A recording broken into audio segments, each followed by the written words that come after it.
In my very earliest childhood, I had heard both in song and story tales of the brutal oppression to which we were subjected to. This new generation believes they can force Britain, the most powerful empire of its age, to grant Ireland its independence.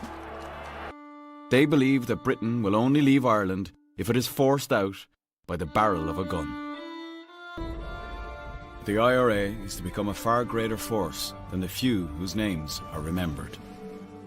Over 100,000 volunteers from all over Ireland will enlist in its ranks to support the cause. By the end of 1920, 700 barracks are evacuated. To counter the IRA, War Secretary Winston Churchill develops a plan to recruit World War I veterans into a new armed auxiliary police force known as the Black and Tans. Britain wanted the Irish to accept Home Rule, and that was no longer acceptable. Northern Ireland, they insist, must remain in the United Kingdom. A 26-county Ireland, to be known as the Irish Free State, will be granted Dominion status. The exact position of the border between the Free State and Northern Ireland will be the subject of future review. On January 1st, 1973, the Irish Prime Minister Jack Lynch signed Ireland into the EEC alongside the UK and Denmark. Despite a difficult start, Ireland has gone from being poor to being one of the wealthiest countries in the world per capita, thanks mainly to EU membership. Since 1973, the value of Irish goods has jumped from £3.5 billion to €120 billion. The population has increased from 2.9 to just over 5 million. Ireland is a bit of a paradox. Economically, it's doing incredibly well. Its tax receipts are overflowing. Jeremy Hunt looks on enviously, I've no doubt. The problem that's taken place really in Ireland in the last decade is that 1 million migrants there or thereabouts have come and settled in Ireland over the last decade. It's been a massive social change very, very quickly, and typically, like in Britain and like lots of other European countries, done without the consent, the electoral consent of the Irish people. Amidst the rumours, one thing's for sure.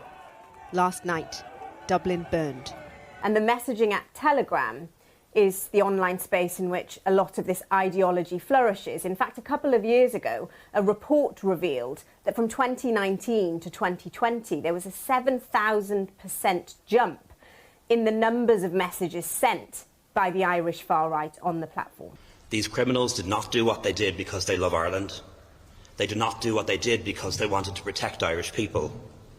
They did not do it out of any sense of patriotism, however warped. They did so because they're filled with hate. Hello and welcome to SCHIZO FM. Today we are going to be talking about, I suppose we've decided on the liberalization of Ireland, but I suppose this is probably going to be a bit of a history lesson in general for people like myself, who are pretty ignorant on the subject, despite living just over a small body of water. I don't think lived experience is everything, but full disclosure, I've actually never been to Ireland, like North or Republic of. So, you know, for obvious reasons, I think Owen's going to be going to lead us today on this episode. Yeah, well, I'll just point out my Irish history is also not amazing. But in the past, I suppose if you're talking about Irish history within the past, like 20 years, it's pretty good because I've got to live through it, you know. But my actual, like, 100 years ago Irish history is pretty much just what you learn in school. I don't have like a particular knowledge for it, but you know, I know more than most people because I'm from here. So yeah, just don't expect me to be like a historian or anything on the matter. I mean, coming back to lived experience, I mean, this is in your lifetime at least. Like, what? Yeah. Just to talk on the ground, on the boots on the ground sort of level, like what are the biggest changes you've seen in Ireland over that time?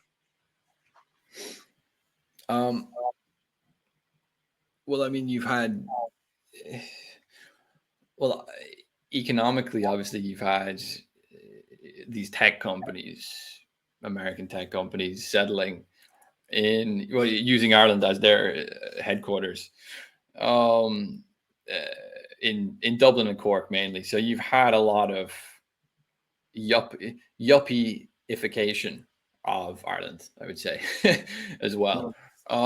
You've had, I mean, like, okay, so I would say Ireland is a good example of like super rapid liberalization, because remember, we didn't even have abortion. If you're talking about social issues, right? We didn't even have abortion. Okay, Ireland's had a rapid economic development, but it skipped the kind of traditional industrial era that you've had in like France, Germany, UK, and so on. And it's gone straight from like primarily agricultural, with some minor industries, services, tourism, and so on, to having, kind of to being part of global capital, having Google and Apple and multinational banks and so on setting up in your capital. And so you've had a sort of weird kind of process of economic development, which is a bit distinct from the other Western European countries. Socially, obviously these two things are connected, economically and socially. Socially, to give you a few examples, like, we didn't even have abortion until like 3 years ago or something, right? So because the church basically, the legalization of abortion, there's a difference. Sorry, we didn't have like legal abortion. People would just go to the UK to get an abortion. So it's not like no one in Ireland was getting an abortion, but it was just that it wasn't technically legally available. I'll give you another example. Like, my best friend growing up, his aunt was one of the first of two people to get divorced in Ireland, and that was in 1995. So you couldn't even get the like 95. I think that was the year it became legal. So, like, I went to. This is maybe a stupid theistic question, but like, is that the first divorce that the state approved? Because obviously the Pope could come and say that someone was divorced, right? Before that, if that happened, right, in a rare occasion. Yeah, I think we're talking state. I think we're talking state approved, like legally, That was my question. Right? Yeah. So, like, I don't know, so for example, I'm 30, and like when I grew up, I was in an all boys Christian Brothers school. It wasn't run by priests or anything, but we had priests come in time to time. It was actually quite a nice environment to grow up in, because the Catholic history meant that some of the excessive liberal stupidities hadn't hit the country yet. Yeah. But you didn't actually have priests being these tyrannical, abusive weirdos that previous generations would have had. So I grew up in a sweet spot in Irish history. Now I would have I would have much preferred to go to school when I was in school than go to school now, because you're probably going to have another kind of priestly class, a secular priestly class, basically controlling everything you fucking do and say. So, Ireland's kind of gone through these, it had a particularly Catholic reaction to the inevitable integration of it into kind of the liberal world order, we could say. And then as that Catholic influence faded away over the late 20th century, we've just basically been kind of like fast-paced, liberalized. I would actually equate it a little bit to the Germans, because the Germans also had a kind of very vivid, a very visceral reaction to being integrated into the kind of global liberal order in fascism, obviously. And then, post-war Germany is like, it goes through this kind of very hardcore liberalization project. They're really like if you read about the re-education attempts, within German people and so on after World War II, we didn't really have that, but there's a sense in which like the authorities of liberal Ireland have known that the country has a Catholic history. It has sectarian violence in Northern Ireland, which is like not supposed to happen in Western Europe after World War II. And it has these kind of tendencies from the past, and you have to kind of get rid of them as quickly as possible. So there's a sort of similarity there, I would say. So yeah, I don't know if that kind of gives you a better. There is a lot to talk about there, and this is where I do actually think the history of the last 100 years is relevant, because I would argue that the global liberal order, at least in its current form, wasn't present until after the fall of fascism. And obviously, when it comes to versions of Christianity, the German South is very Catholic, and obviously decreasingly Catholic as you get further north, to be fair. But I feel like the Irish story is very different from the Germans in the fact that the Germans became immediately occupied and under the complete malleability and control of this new liberal order after 1945. This doesn't seem to have really taken hold in Ireland, like you said, until the last few decades. There are clear historical reasons for this, I think. I think the versions of Christianity are very interesting. This is my primary school, at least, was a Church of England school. The notable differences are that it wasn't sex segregated. It was still it's still like a Church of England school, so it wasn't like a boys' school or anything like this.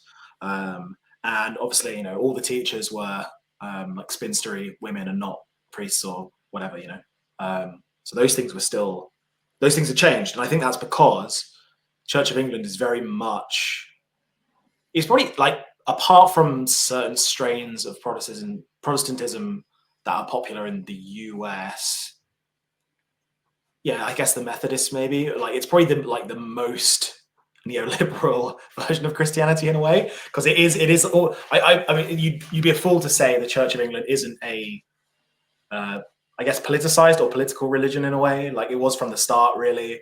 That's taken different forms, but like just by the fact it is a compromised version, it's a compromised denomination, it's a compromised version of Christianity, is that it inevitably becomes the mouthpiece of the British state. And that is distinct from the Catholic Church's influence in Ireland, I would argue. I don't know if you have any comments on what I've just said there, but I wanted to rewind a little bit to what you were saying about the change in the economy. And I want to talk about the connection between economics and social morals in society in general. But what I'm wondering is would you argue that we're saying this economic liberalization has really accelerated in the last 20, 30 years in Ireland, as opposed to, again, like I say, I would say probably in Britain, it's probably like the move away from physical industry, manufacturing and agriculture probably happened. Britain's a bit weird because of the empire, but probably happened in Britain, just before, during, or after World War II. Would you argue that the whole Ireland becoming a more service economy and this sort of stuff, would you argue that 20 years ago, maybe 30 years ago, it was more agricultural, more manufacturing? Like what was the Irish economy made of? It was like historically it's primarily agriculture, and there still is a big agricultural industry here. I think I can't remember what the statistics is, but I think agricultural could be like the second or third biggest industry here. It still is, but you have the introduction of kind of high skilled labor, like, so for example, biotech companies and like pharmaceutical companies set up here. I don't know when, I think it was like the 80s or something, 80s or 90s. And you have like Pfizer and all these companies.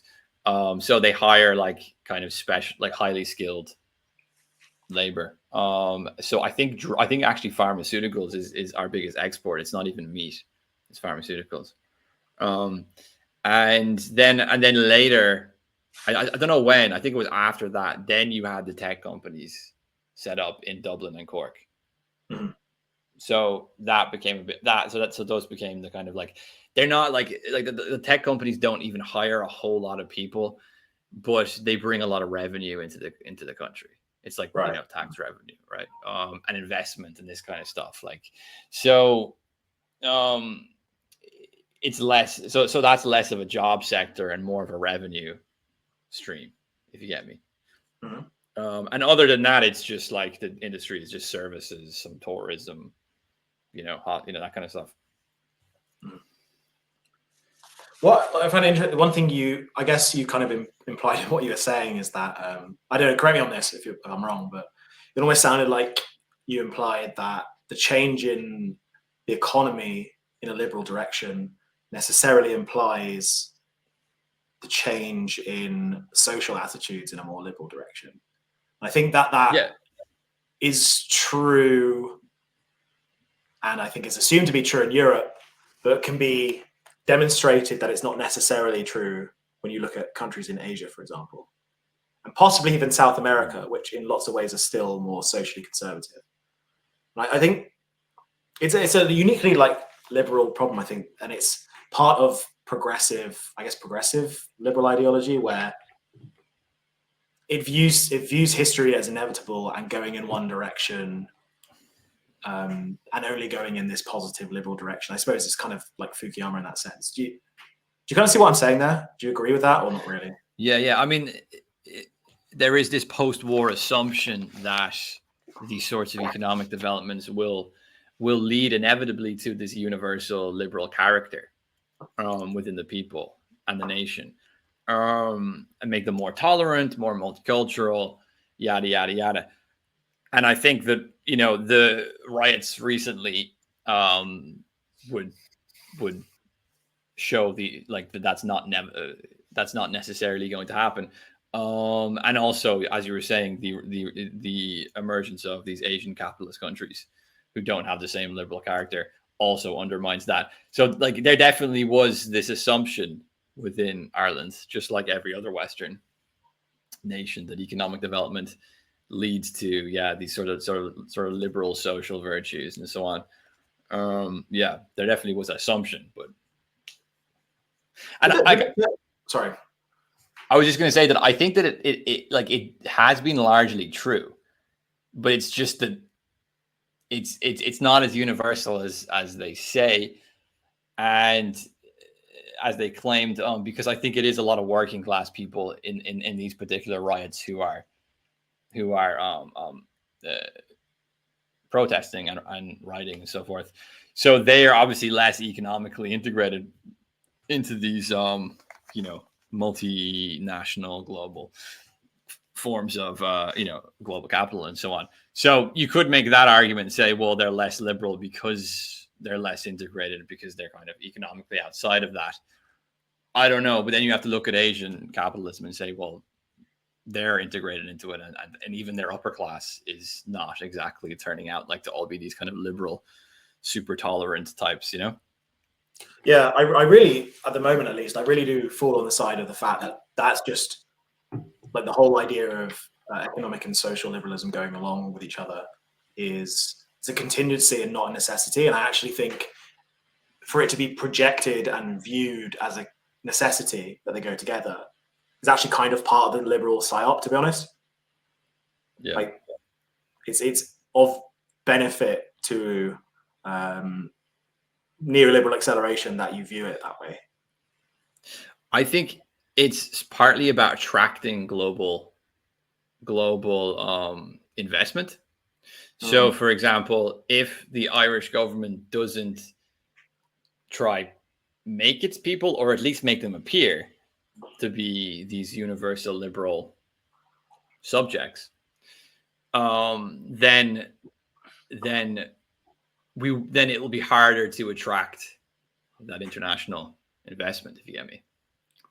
I think there might be something to that. I don't think that necessarily that the actual economy in a practical sense inevitably leads to these to more liberal social virtues, but I do think that there's a sort of PR angle to it, where these companies want to set themselves up where they think that there's already a kind of social liberalization process going on.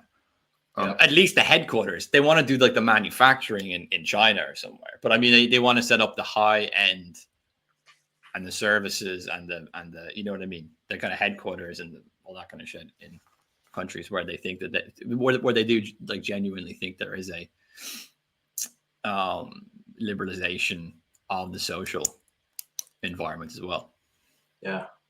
Again, I still think it might be a contingency of the sort of people, for example, in social justice positions or HR departments that are hired on contingency in these big corporations and multinationals.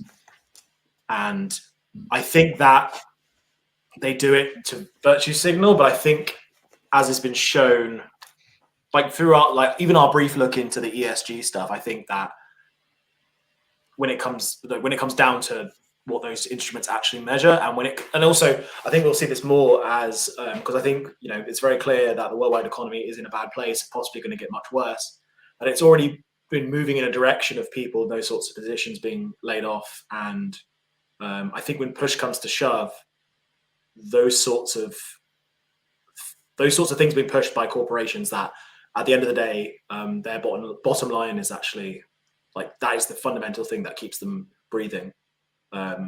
They will either mostly drop that stuff or completely drop it. But I suppose that's more of a time will tell thing, right? Yeah, I think time will tell. I think they're opportunists. I think they'll work with whatever they want to work with to get them, to increase their profits and grow economically and so on. But I definitely do think that there is some sort of, I don't know if you could call it biopolitical or something, but there are sorts of character formation processes and power structures which I think have attached themselves to these global corporations, which are somewhat attached ideologically to how people should think and behave. They definitely will adapt and change those values because they're not exactly principled people or principled institutions. They will change those values if they have to, but that doesn't mean they don't have some sort of preference or ideological kind of preference to how people should think and behave. And I do think that there is. I do think Ireland's a good example of that, where you do have the sudden presence of a lot of international corporations and so forth in the country, and then there's this constant pressure for us to behave and act a certain way. Yeah, and I feel like because of the amount of success that Celtic Tiger, I feel excuse a weird turn of phrase I found researching this topic, has had. I mean, you can correct me if I'm wrong on this, but this is from an outside perspective. It almost sounds like it's become like Amazon Island, Like it sounds like the government is now making, or governments or whatever, the governments that have been around have been making a lot of decisions based on, whether it's obvious or not, like based on keeping those multinationals in, and because the multinationals can move their offices. Like the island of Ireland is not going anywhere. You know what I mean? Yeah. No, definitely. Like that's definitely a big motivator for them. They're trying to keep those investment streams present. So I do think that it's meant an excessive pressure on us as people to act in at least whatever way they assume that these corporations want us to act. Like they may not really care, but at least there's an assumption there that we should be these sorts of cosmopolitan liberal people and so on. So therefore, therefore the schools, the politicians, the prisons, the judges, they're all going to start to push that on us. Might be a weird sort of like two-way group psychosis, right? That, like I said, I do think like ultimately people are cared about where the paycheck comes from, where the bottom line is. That goes for ultimately people in the government as well as businesses. But there might be a weird like two-way psychosis where companies are trying to be socially liberal, or maybe even further and go into the woke stuff, and also governments are doing it and they think they're going to please each other and keep each other around by doing that stuff. And if they both sort of knew that it wasn't that important to either, then they both drop it. Don't know if you agree with that. Yeah, I think that's very likely, actually. Yeah. You're always assuming, like, it's like a company assumes like what their customers are going to think would they want to hear, and they're always assuming, they're always putting themselves in someone else's heads. Same thing goes here. The government's always putting themselves in these corporations' heads, and the corporations are doing the same thing. So yeah, and I don't know. Again, I know it's so hacky to say like, oh, this is like thought crime stuff, but if you think about it, like there must be situations where people are sitting in a meeting and they're all parroting whatever talking point, right? They're just parroting whatever talking point because they all think that each other will approve of or like at least not bother them about it. And it's very similar to, well, I'm pretty sure that most people under the dictatorship of Kim Jong-un don't particularly like him deep down. But if they're all in the room together policing each other, they're all going to say really nice things about him. It's so weird, like group psychosis. Like, it's not just, I don't think it's just unique to dictatorships, No, definitely not. And like these incidents like riots really bring this out because it becomes international news. It's a very strange experience having Ireland be what everyone on my Twitter timeline was talking about, or like having friends from other countries text me, be like, what's going on in Ireland? Because normally we're completely barely in the news. We're kind of, we're not really that important. So it's very strange. And then you have the politicians making these announcements, and you can just tell you can tell when they're making an announcement and like some local news stations are going to talk about it, and when they're making an announcement and they know like the whole world media ecosystem is looking at them, like you can just like that kind of like internal policing, like do not say the wrong thing, you could just see it in their expressions. It's quite fun to watch, actually. And it's weird because with countries like Germany, for example, or the Scandinavian countries, it's very obvious whether it's for the domestic market or the international market when a politician gives a speech, because they change what language they're using, right? And you'll have to correct me on like what Sinn Féin are doing or whatever, but I'm pretty sure they don't. No, everyone speaks English, like because most people in Ireland don't even speak Irish at this stage, so it's all English. Yeah, so I don't know. That is interesting actually to think about that.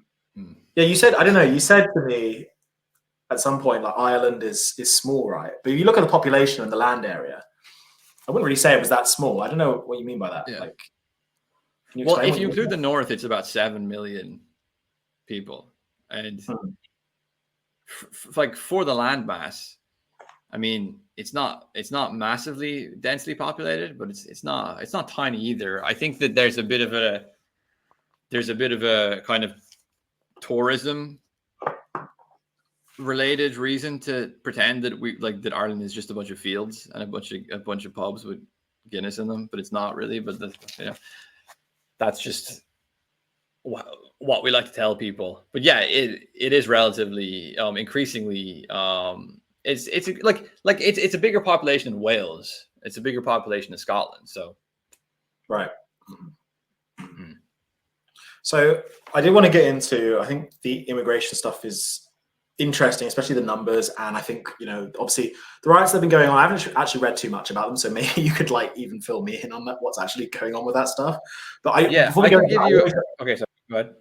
I just have one last question because it's interesting to me. Yeah. So, being a middle of the road, very politicized, like denomination, like the Church of England is like so into the current thing, they were all into like COVID and praying for COVID and all that sort of stuff. They were all into having the Ukraine flags up on the altars and stuff like this, having the various gender flags up on the altars and stuff like this. I'm just wondering, like, obviously, like you said, not through mechanisms of the church, but through referendums, stuff like abortion has been legalized and things like this. But like I don't know if you really go to them, but you know what I mean. Like in a Catholic mass, would you have any of that sort of stuff? Would you have any of that ideology creeping in?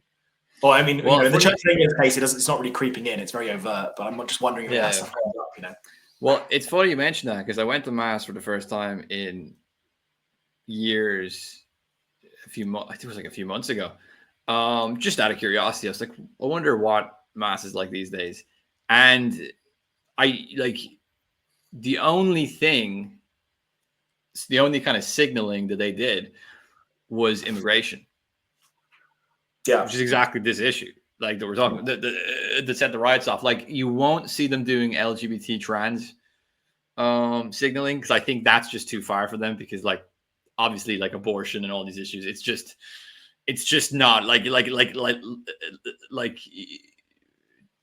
altering your hormones in your body and all this kind of stuff is just too much for the Catholic tradition. I think even in their very well-behaved phase of trying to keep their heads down and not cause any trouble for themselves and stay in the good books of the government or whatever, I still think that like trans stuff will be, they're just not going to touch upon it. But immigration, they did actually say something in their service leaflet when I went there that was something like and be nice to the immigrants, basically, in so many words, was what they said. And I was kind of like, because I was looking for the woke signaling, I was like, I wonder which one they'll do, and it was that one. Yeah, so there you go. Was that after the riots, or when was this? No, this was probably 4 or 5 months ago or something, right? Okay, right. Before. Yeah, because it's so bad in some churches that you'll get a situation like this where an immigrant has stabbed like 4 or 5 like indigenous or local people, and they'll talk about, oh, we should be nice to the immigrants. It's like, what? Did you read the news? Like, what was happening that like at that time, which I think set that off, was the Ukrainian refugees. So a shitload of Ukrainian refugees came here. You can't really go anywhere without hearing Ukrainian being spoken nowadays. Like, it's like there's so many of them here. So that was during that particular phase, which was about somewhere between 6 months and a year ago, I think. Yeah. From this is complete anecdote. I haven't actually looked at numbers on this, but anecdotally, when I was still in the UK in the last couple of years, you just hear it a lot when you bump into a lot of Ukrainians. Yeah. That's sort of a different issue. I didn't want to piss off some Christians by saying this, but like, I actually think that position that the Catholic Church mass, again anecdotally, seems to have taken in Ireland is actually more consistent with the Christian message. Like, Christianity is pretty clear about God creating man and woman separate and immutably. But what is, I would say, is put forward in the New Testament is that, is the universalism of Christianity. It's for every person on earth. And actually, a big part of Jesus' message is that, we should be giving to the poor. We should be giving to economic migrants. We should be washing people's feet, for example. And also helping genuine refugees as well. So I don't think that's inconsistent with the Christian message, but I know some people will be pissed off at me for saying that.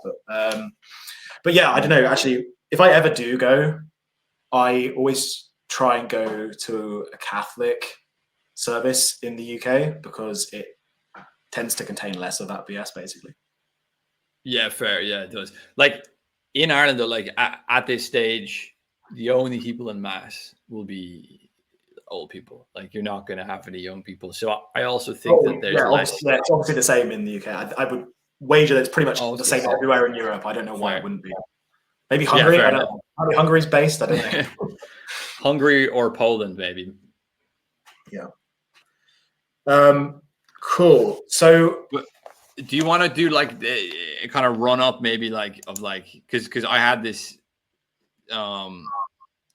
idea that these riots weren't really about purely about immigration, but they were kind of our Trump moment, our Brexit, Trump moment. Do you want to do some stats first, or do you want to give your point? Well, first? If you have them, you go ahead with them. If you have them, I just thought it was interesting, especially maybe just compare to Britain a little bit. So right now in the population of Ireland, this is the whole of Ireland, so it's a bit different, but basically 20% of people were born elsewhere, were foreign born. I think that's, maybe it's because I'm a particularist, maybe because I'm pretty right wing, but I think that's a bit insane, it's quite a large number, yeah. One thing about a nation, obviously you need common things between the people, common values and common cultures between people to hold it together. But also there's a question of loyalty as well. in a nation, you want people to be willing to sacrifice. Number one, sacrifice, that could be small things or big things, or be able to fight for a nation. One of the shocking things about London in the last couple of years, and again, this is talking about London, although I consider it a city-state and not really part of the UK. More than half of Londoners, if you want to call them that, I don't know if I'd really call them that because they're not their native, but more than 50% of them are foreign-born. They're born in a different place as well, which is, I think it's, it's a staggering, whether you think it's a good thing or a bad thing, it's pretty staggering, right? That's a lot, right? Yeah. There's, how many millions is London now? It's got to be a couple million, right? It's more than that. Maybe we can something about that. But anyway, so another one is that in last year, so the population of Ireland increased by 2.75%. So basically 1 in 36 of the people in Ireland now weren't there 2 years ago, year and a half ago, which again, I think is pretty staggering when you think about the sheer the mass movement of people. It's pretty crazy. Like there's been some crazy stuff going on in immigration, I guess, to compare to Britain again. Like lots of this stuff started happening like immediately after the Second World War. Yeah, we've had peaks and troughs, like there's been, there was a peak during the Blair years, there's a peak after Brexit, but nothing near like the very, very speedy change that you must have experienced. But I do want to hear what you have to say about the riots. And again, this is for me being a bit ignorant. And I guess for other people who aren't that clued in, but maybe you just kind of give the headline story of what actually happened in terms of this riot, like what actually happened, what kicked it off, sort of thing. Yeah. So basically, the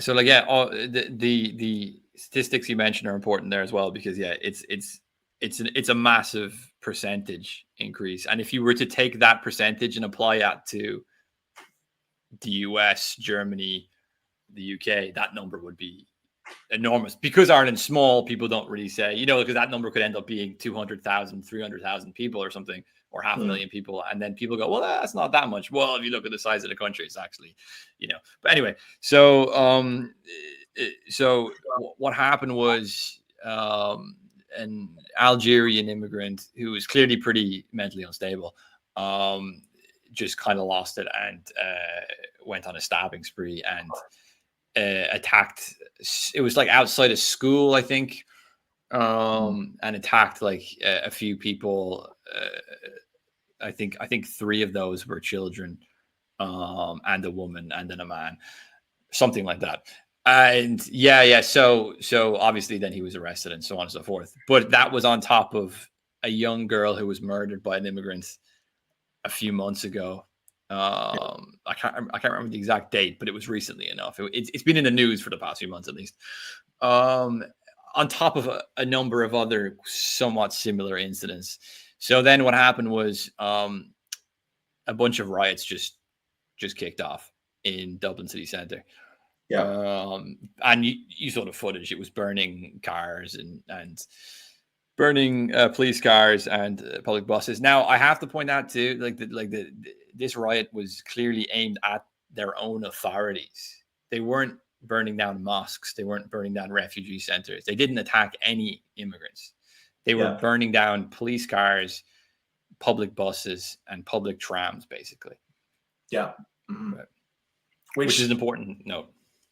Yeah, I suppose that sort of, again, kind of proves that maybe this is actually like a genuine populist thing, because it's just the mob, right? It's not terribly direct. I guess, did they attack the police because the police didn't do their job or something like this? Like, what's the argument there? Yeah, I mean, I suppose I wouldn't try treat it as if they had a particular idea in mind when they did it. It's one of those just kind of just like quite desperate acts of, in my opinion, just showing the system, showing the people, showing the government that they're pissed off. Right. There's no, like, you know what I mean? It's not, and like, it's also important to note that this isn't done by some political party that arranged this. Like, these people don't have a party. They don't even have a Facebook page. There's a bunch of people from communities of which they experience on the regular basis tensions with certain kinds of people, on top of an extremely bad housing issue and so on and so forth.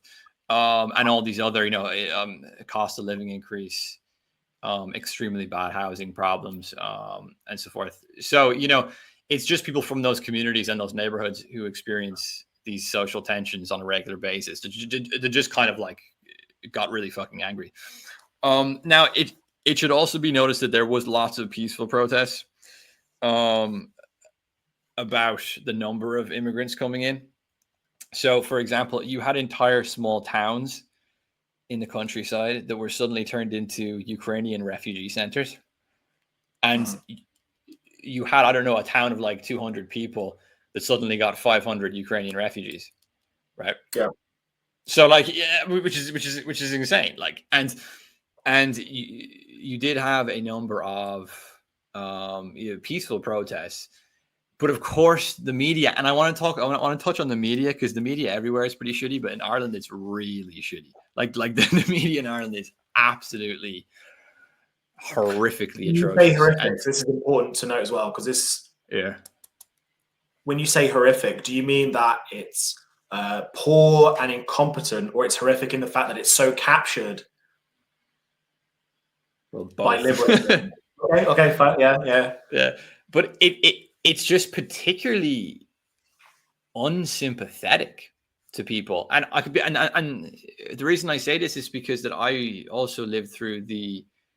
I was like a teenage. I was like somewhere between teenager, late teens, when the 2008 crash happened, and which had a huge effect in Ireland, if my history is correct. Yeah, it was really bad. It was, and again, it was to do with housing. Like you had all these like housing estates being built. No one was living in them. They like you still have like halfway built housing estates just littering the fucking country.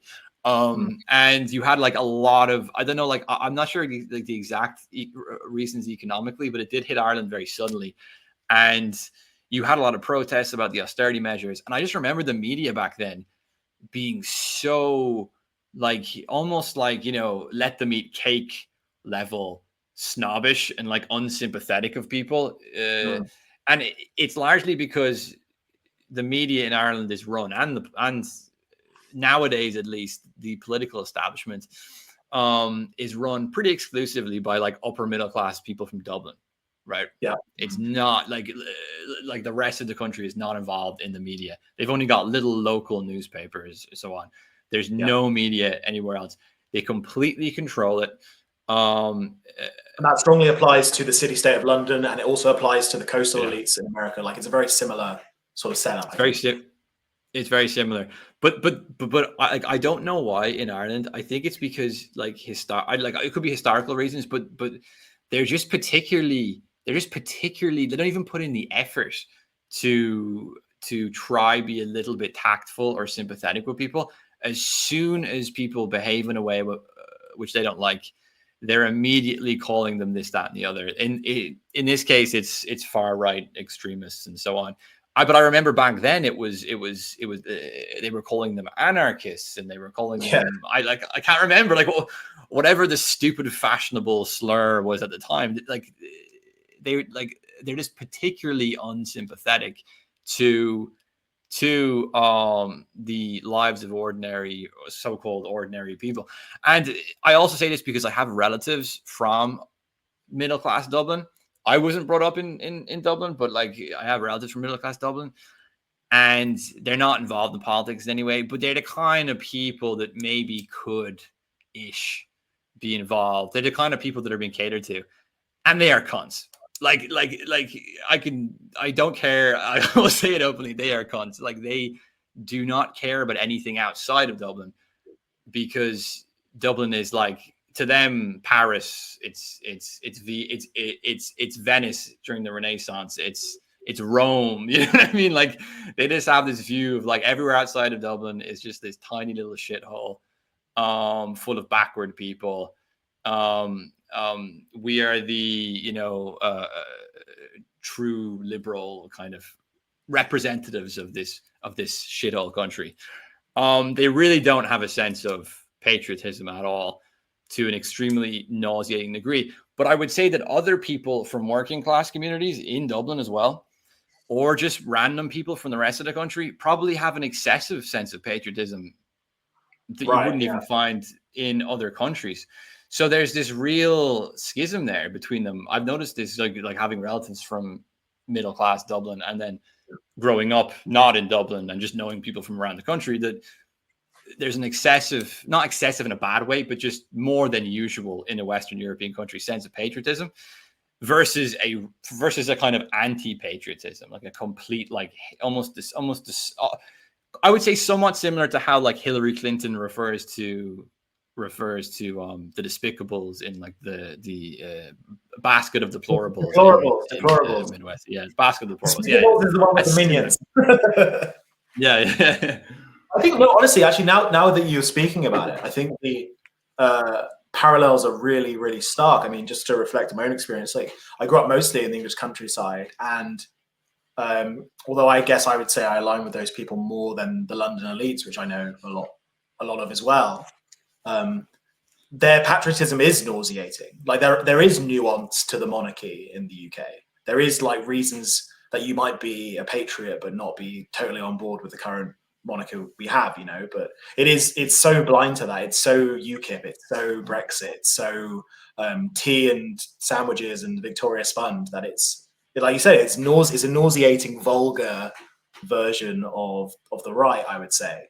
I think the parallels are amazing. I'd love to hear what a American who spent a lot of time in elite, like urban circles, but has also grew up in the countryside would have to say about this. I think that there would be parallels there as well. It's interesting. One thing I wanted to just point out is that when you were talking about the media, is that I think that the intro I played had an interesting part at the end. It was from Channel 4, so I'm not sure how much stock you put in that in terms of how much they know about Ireland, but that news report is talking about Telegram. Like Telegram is not the flashpoint for this. It's the flashpoint is obviously the event, but Telegram is the instrument they use to organize, and the Telegram is the reason why these people are out on the Dublin streets burning things. And then also there's a quote from a politician who said these are far-right hooligans, as if he's talking about I don't know what Irish right. I think you've got the Irish Freedom Party, and then you've got the Irish National Party. Is that correct? They're like the kind of the extreme right, right? Like you said, we need to touch on the political situation as well, because that's important. But we can get to that in after. Yeah, I just wanted to clarify. So, like, because I you know, as someone who's ignorant on it, I sort of bought into that, being like, oh, it must be those parties organizing it. Oh, they must have mostly done it through Telegram in a very sort of like Tommy Robinson sort of way almost. But you're basically calling bullshit on that and saying this actually is a spontaneous, ground up sort of thing. I think so. Like, Ireland's a bit, because Ireland is a little bit more close knit and a little bit more local than other comparable countries. I'm not trying to romanticize it and say it's everyone knows everyone or anything, but I remember during the anti-austerity protests, they were trying to privatize the water system, and they were installing these water meters in people's like houses, you know, so you had to go into their gardens and dig up their driveway, and it was very spontaneous. You just had people like just standing in front of the water meters, or like removing the water meters, or just like pushing the construction workers like just off their roads. Like there's a little bit of that in Ireland where there's a room for people. I think it's small enough that people have can just kind of spontaneously in indignation or anger, just kind of spontaneously respond in a somewhat cohesive way.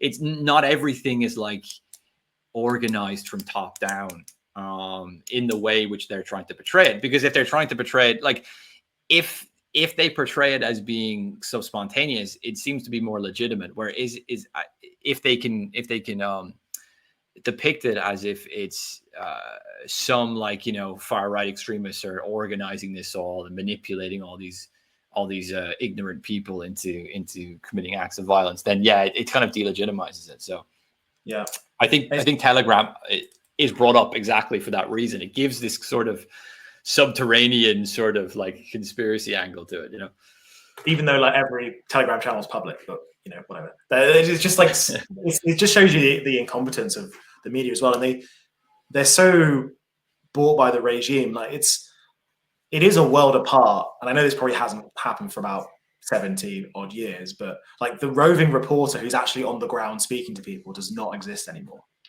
No, like no. journalism And it never existed here. Like not even for a day, you know. Sure. But I don't know, journalism like happens through Twitter now, right? It happens through searchable things on the internet. There's nothing in like meat space anymore. There's nothing real. But I suppose that's I don't know, actually, that's an interesting question. Like, is the information age like the final form of liberalism? I suppose this sort of leads into some of the conversation we've been having about Rio recently, but I don't know if you'd agree with that or not.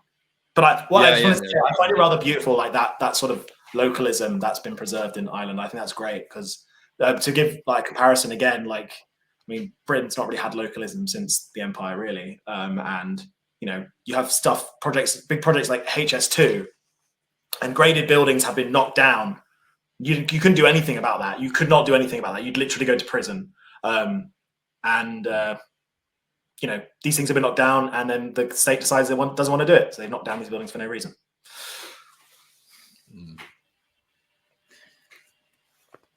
Yeah, definitely. But the political situation, I think, is also important. And because I was going to bring up I was comparing it to our Trump moment, because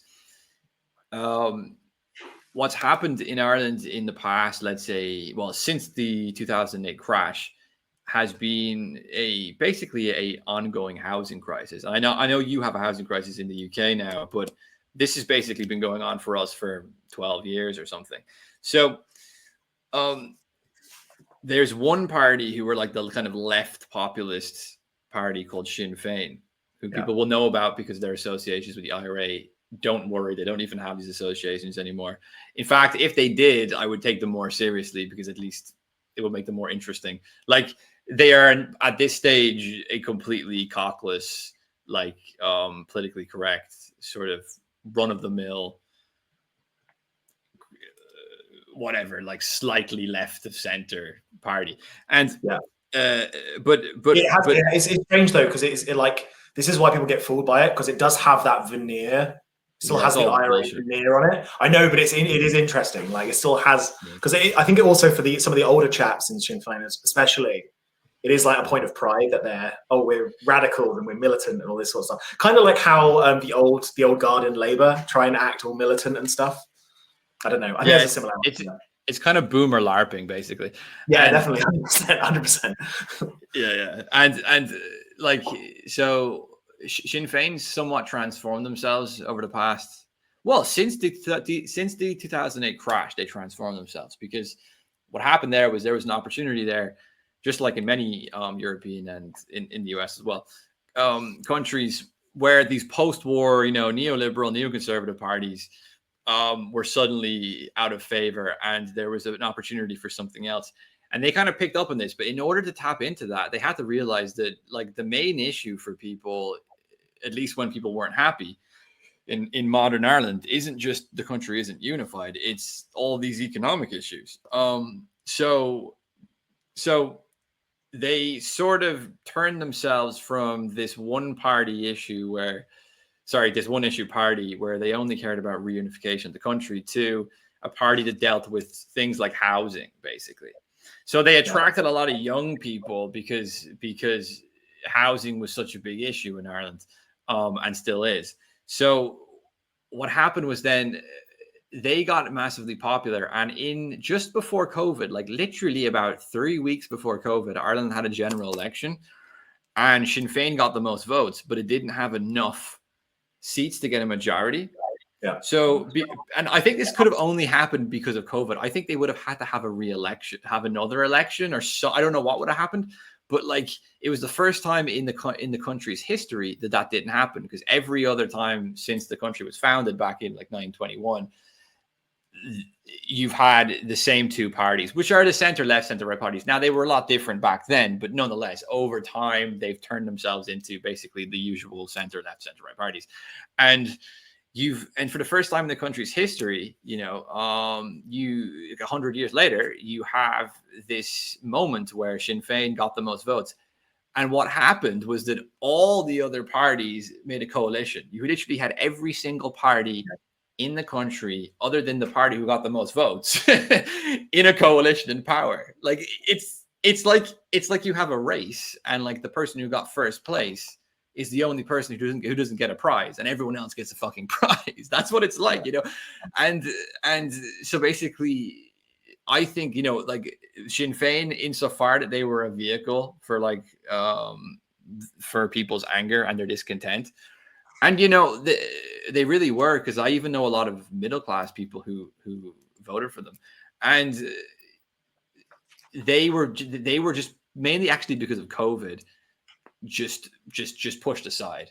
And then it was back to normal. It's back to normal, just like it is in the UK with David Cameron coming back. It's back to normal. It's back. It's 2006 again. It's back to normal. So you basically it's very interesting how at least this weird like modern flavor of liberalism we've had in the last 20 years, they're really into democracy when it goes their way.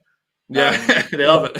the Rishi Sunak and Cameron revolution, as I would probably call it, that's happened. Like they didn't, like, Rishi Sunak never won a vote. Like, he didn't even win a vote of the Conservative membership. He won a vote of the Tory MPs. And so also what's happened, I might be wrong about this, I'm pretty sure it's correct. Now, to allow David Cameron, who is not an MP, by the way, and was not in the House of Lords, for him to be allowed in the cabinet, they had to give him a lordship. So because Rishi Sunak appointed him, he is now Lord Cameron. How fucked up is that? That's so fucked up. But it's the same bullshit. It's just like Can you just clarify? Can you just? I think I understand the electoral practice of what happened in Ireland. I'm interested to hear, like, what is the voting system, because I know it's not completely first past the post for seats. But can you explain to me why that's a Trump moment exactly? Well, because it was the first, because it was an expression of those kind of grievances with the post-war technocratic order, basically, like the center right and left parties. It was it was this like widespread expression of discontent. We're not happy with you. We want something to change. Right. Often it was based around, at first, kind of issues like housing. But over time, because of COVID and then because of immigration and so on, and also just generally people not liking kind of woke shit being pushed on them as well. Yeah. It put Sinn Féin in this position where they either had to decide to appeal to one of two demographics: working class people, or I would say a generation of discontent, more kind of liberal middle class people, who were voting for them because they felt pushed out of the housing market and they felt that they were paying too much rent or whatever. But it sort of transformed Sinn Féin then into this kind of like politically correct left-wing party.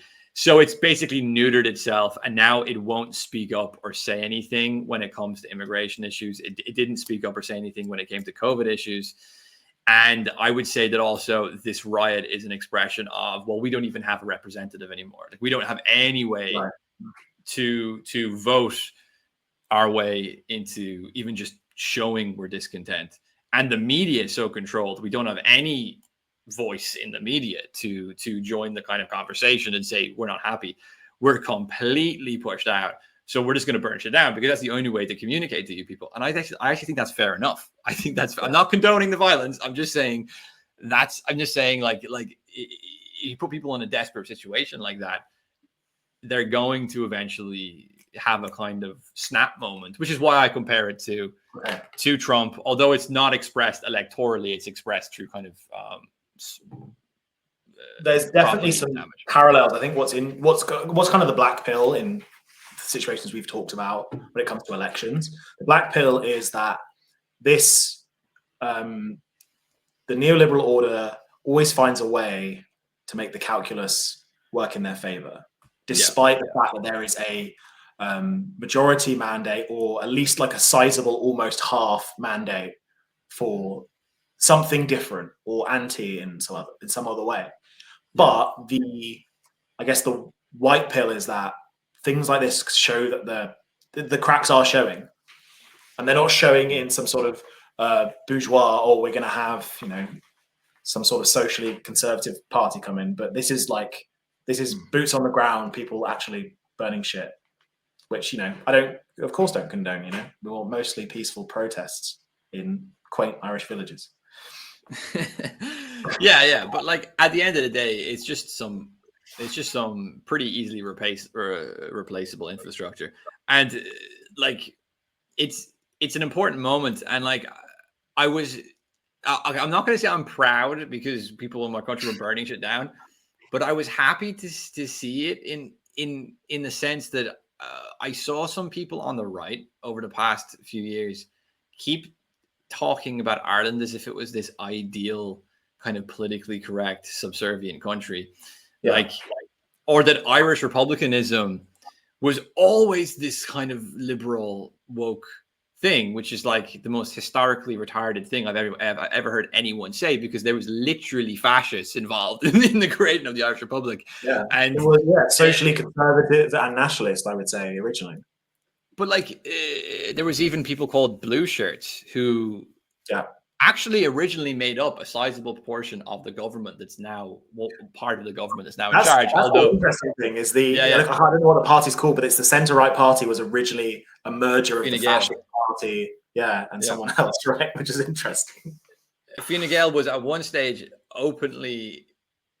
Now, people on the left in Ireland like to use that against them and say they're fascist. No, they're not, but not anymore. But like, they actually were at a time. So I find it really interesting that you hear these kind of right-wing takes from people in America or sometimes the UK that say Irish republicanism and Irish people are just these perfect woke subjects. I'm like, no, it's not. Like, we just literally have no representation in politics, in media, or anything, like to such an extreme degree that I would say a more extreme degree even than all the other Western European countries, who at least have some sort of right-wing populist party. Not that I think these parties are actually going to be able to do anything. I don't think they have a kind of vision or a kind of project, but they're at least vehicles for letting the system know we're here and we're not fucking happy about it,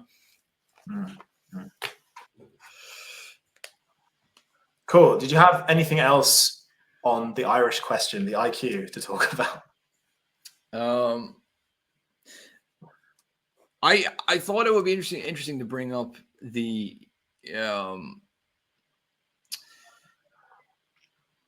how was I going to put it? To critique some of the takes which I've heard from people, kind of more conservative people on the right, responding to this.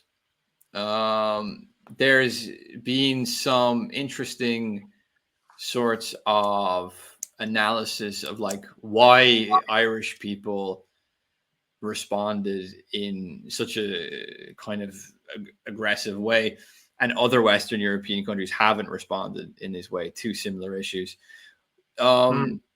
I think it's because of the reasons I laid out. I think it's because we have such a suffocating system which doesn't give us any representation, and eventually leads to a kind of breaking point. But there was other takes which I don't really agree with, but I thought they were interesting to at least bring up and discuss, which were like Celtic nationalism identifies itself. This is one take I heard. Celtic nationalism identifies itself more ethnically than other nationalisms. Yeah. Which seems somewhat accurate. Which means that when it comes to immigration issues, they're more likely to explode. I think that might be kind of reductive because it says it kind of falls for the trap, which is to say this is primarily about ethnic tension and not this other shit that I've been talking about, of which that is just one layer being put on top of all the rest of the stuff. But I thought I would bring it up because I thought it was just an interesting take. So I don't know what you thought. No, I have some thoughts on that. But I just wanted to rewind a little bit because I didn't mean to ask you about this. So to clarify, and again, if you don't know, you don't know, but I'm interested. So the demographics of the people that were rioting, is it, again, I'm not trying to insult anyone, but is it fair to say they are would be considered the white but indigenous underclass in Ireland? seemed that way to me. I was looking at the videos, and yeah, I would say so. It did seem like a lot of young men as well. It did seem like a lot of not exclusively, but it did seem like a lot of young men from that category. And I think I kind of, again, it's just kind of an amorphous issue because it's not an exact science, I don't think.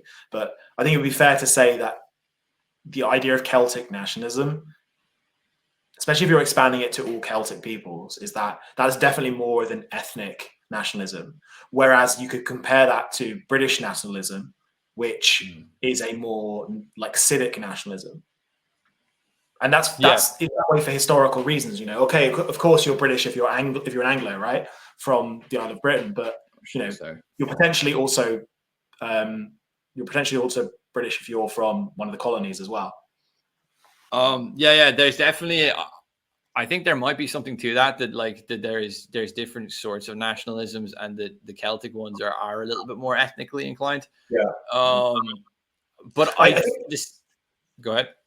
I wanted, because what I thought you were going to say, and maybe this is one of the points you were going to make, is that I thought it was going to be a weird reductionist thing, almost like what the opinion was after the First and Second World War, that the Krauts, the Germans, they're barbarians and they need to be put down, and people were going to say, the Celtic or the Irish, they're just unruly, unlike the rest of the Europeans or something. Well, I think there might be something to that, in the sense that if you have these different forms of nationalism, you could have kind of I'm not condoning this or that, but I'm just saying that you have different forms of nationalism, and we just kind of tell ourselves that every nationalism is the same. And then in practice, actually, it's not. I definitely think that the American civil, because America is a multicultural state, right? It is kind of, from its very beginning, a multicultural and in that way, I would say American nationalism is like British nationalism. It's a civic nationalism, and that's by virtue. It doesn't call itself this, but it's essentially an empire. So, and it has to span many ethnic groups. It's not particularist to one ethnic group as well. Yeah.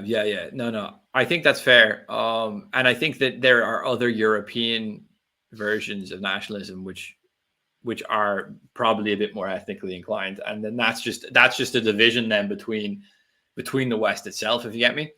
That's an internal division to the West's own conception of nationalism, which we haven't discussed because we're not allowed to discuss these things, because as soon as you mention any of this, it's like people get very sensitive. So I think that's a blind spot of liberalism and the left is the left, probably the left more so, especially if it's an international version of leftism. But I think it just views all nationalisms as inherently evil, therefore they're all sort of equally evil, you know. But even from a rightist perspective, you could probably say that, okay, well, not all nationalisms are the same, and therefore not all nationalisms are equal, perhaps. But I do think it's a blind spot there, I mean, even, you look at any mainstream liberal news source, and they do have, they do paint every single type of nationalism with one brush, unless it is a particular type of underdog nationalism. But that's getting I think. That's what I like. That's also the interesting thing about this, is because Ireland has this other identity. Yeah, as this kind of anti-imperialistic underdog, and to be fair, it has played that role. There's no doubt about it. But who is more sympathetic to Palestine than the other countries, and so on and so forth. It has this sort of somewhat lefty tinge to it, insofar as that it has a distaste for empires. And I think for that reason, people have maybe misidentified and misunderstood Ireland, because actually growing up here, and also being half British, well, half Welsh, so maybe I never really fully identified with the Irish nationalism, but then again, the Welsh are sometimes even more fucking nationalistic than the Irish, so I don't know. But anyway, there definitely is a tinge of kind of blood and soil. There is a bit of a tinge of blood and soil sentiment here. At least traditionally, at least with the older generations, a bit less with the younger generations, but nonetheless, it kind of lingers around. And I'm like, Go ahead. That sounds like it's in line with our analysis. I mean, like, because these people were attached to the soil a lot more recently than other liberal societies, and these people were bound by blood, by their ethnos, as opposed to something civic until more recently. And just to rewind a little bit, I do think the whole underdog thing is interesting because, and this is something that I think this is from like a Marxist analysis of something from Marxist analysis that's been brought into the neoliberal zeitgeist, is that it's oppressions all the way down. Like if we're comparing, if there's something that's a conflict between the British and the Irish, all of like the same people who are rioting in Dublin, they are the underdog, and we root for them. This is true. For a lot of the IRA stuff, I think, in recent history. But if we're talking about third world immigrants and the same underclass, then we're rooting for the third world immigrants. Yeah. No, yeah. Fair. But I wouldn't want to see. I think this stuff is important and interesting to distinguish between like these different sorts of nationalisms. But the problem with it is as soon as you speak about this stuff, it's then used as an excuse to say, well, these people are just racist. These people just want some sort of ethnically homogenous state. And that's just not the way the world works. And that's just completely backward and barbaric. And it can be used so easily to dismiss the conversation that needs to be had about like a smart immigration policy. Because if we're talking about underdogs, Europe is the underdog in its relationship to the US. And when the US fucking destroys a country, whether it's help destroy a country, whether it's the Ukraine or whether it's Middle Eastern countries, it's Europe that ends up taking in the refugees. So it's like I wouldn't want it too much to reduce it to ethnic sentiments or something, because there's also these geopolitical and economic factors to it as well, which then you can't discuss because once it's an ethnic issue, then there's nothing to do about it. It's just you just have this irrational attachment towards like ethnic homogeneity, and it's just not going to happen. And to be fair, like it is very hard to argue that, even if you're like, no, I am for ethnic homogeneity. It's like in this day and age, like it's kind of difficult. It is kind of difficult to actually, on a practical level, even if you morally accepted that, to just kind of practically implement that, it does seem a little bit similar to like, the kind of old man who's like a kind of a Maoist who wants a Maoist state. It's kind of like, well, fair enough, but it's never going to fucking happen, mate. You know what I mean? Like, it's possible that you're using a mental framing that's just outmoded and outdated.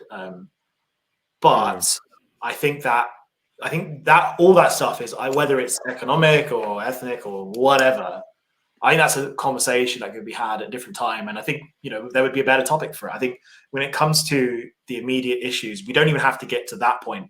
I think the first step to this stuff, and I don't usually view things from like a utilitarian angle, but I do think it's useful here, is you have to think about the sort of society you want, right?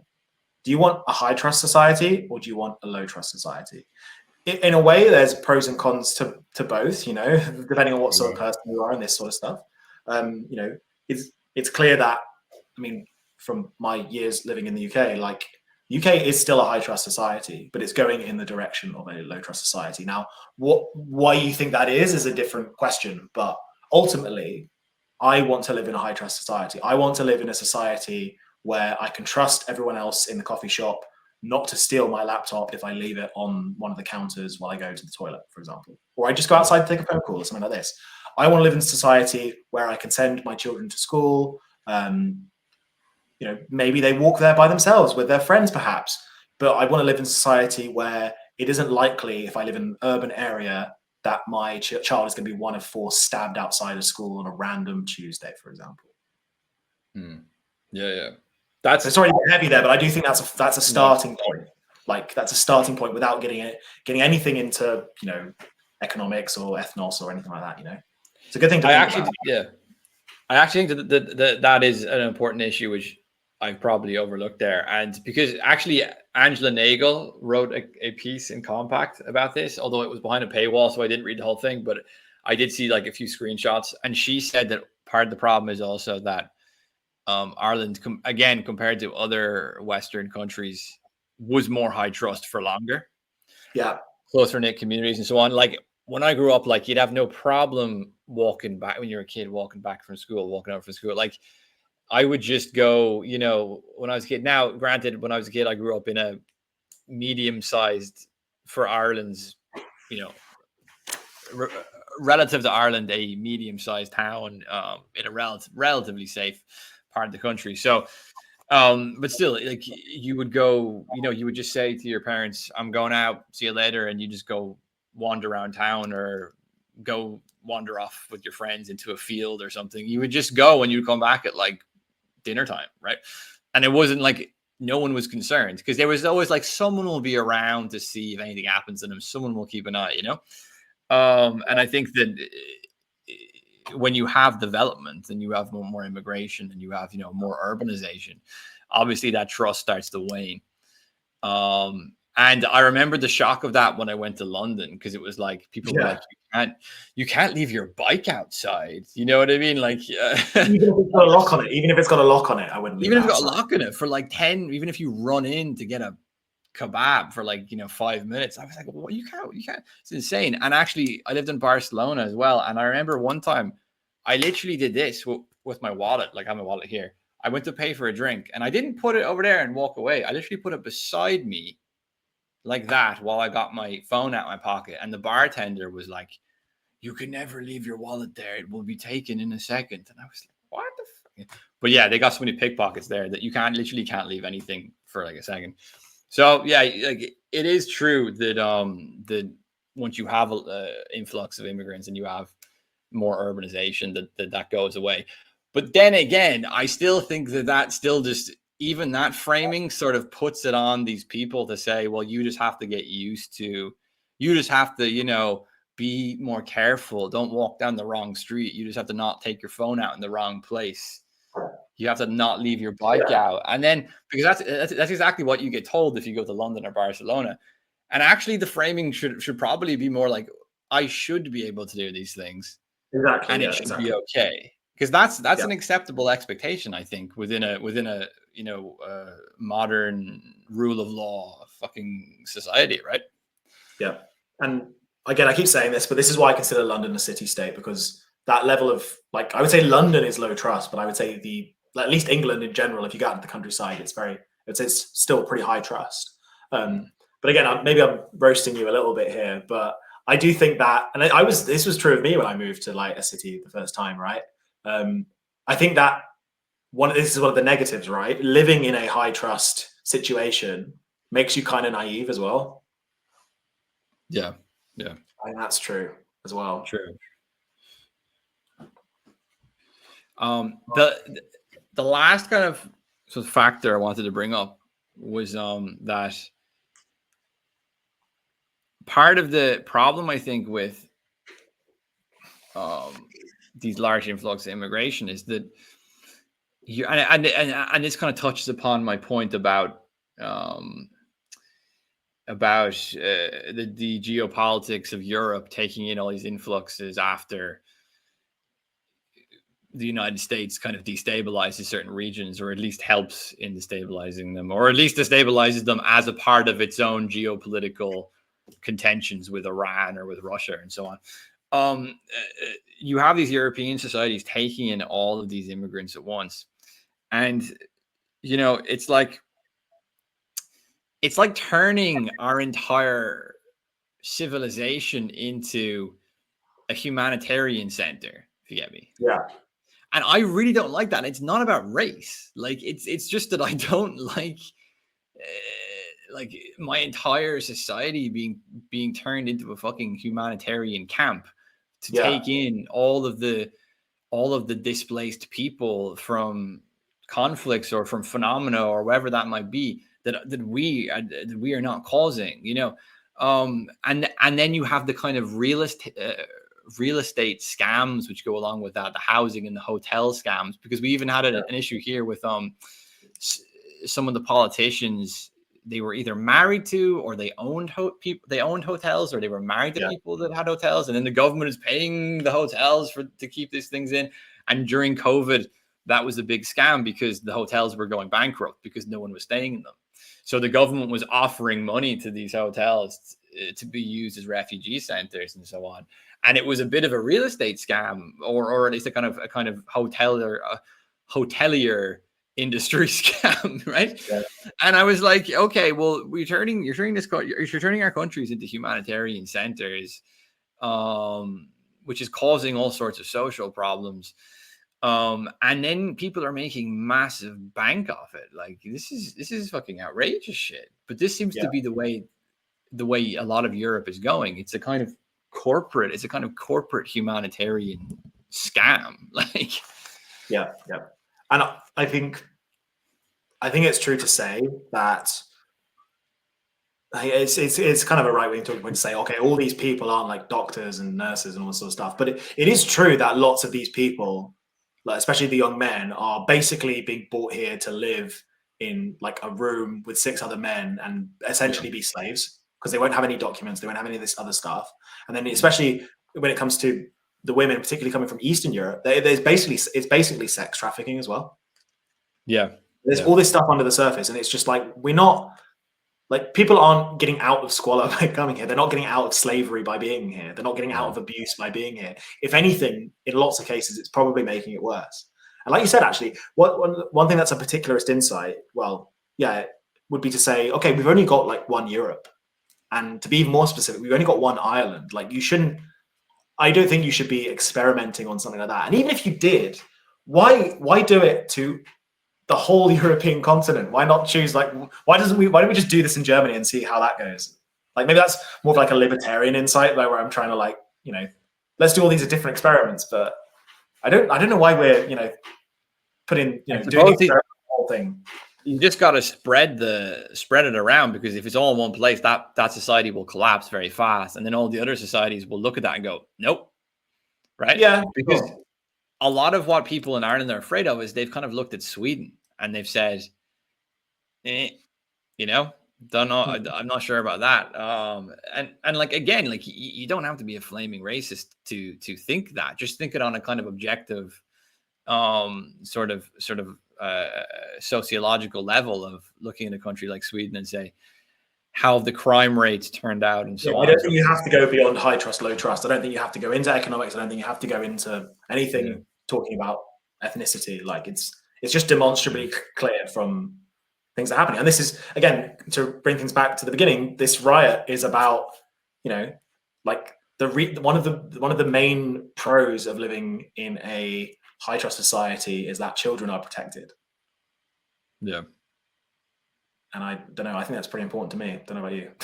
Yeah, well, that was exactly what triggered the anger, pretty justifiably, that people felt like we don't even live in a society where you can leave your children off at school and they could end up getting fucking stabbed, And no, like, that is quite outrageous. And I think anyone trying to argue that these people should just accept the situation or adapt to the situation, like I was talking about earlier, having to adapt and not leaving my bike outside or leaving my wallet on the table when I pay for a pint.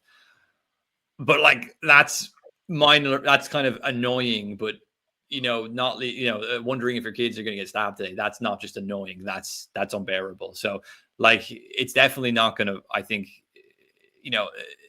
these leftist liberal arguments trying to get people to adapt to the situation is just, it's not going to fly.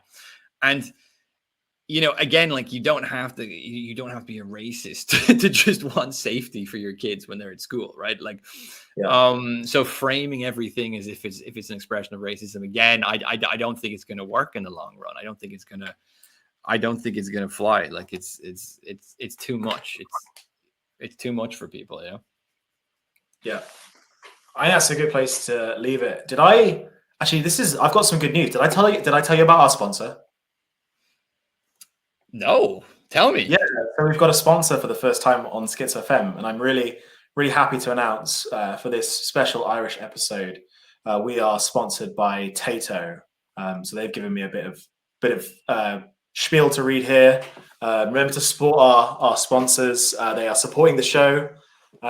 Set deep in the heart of the Ulster countryside is Tayto Castle, where Tayto crisps and snacks have been made for over 60 years.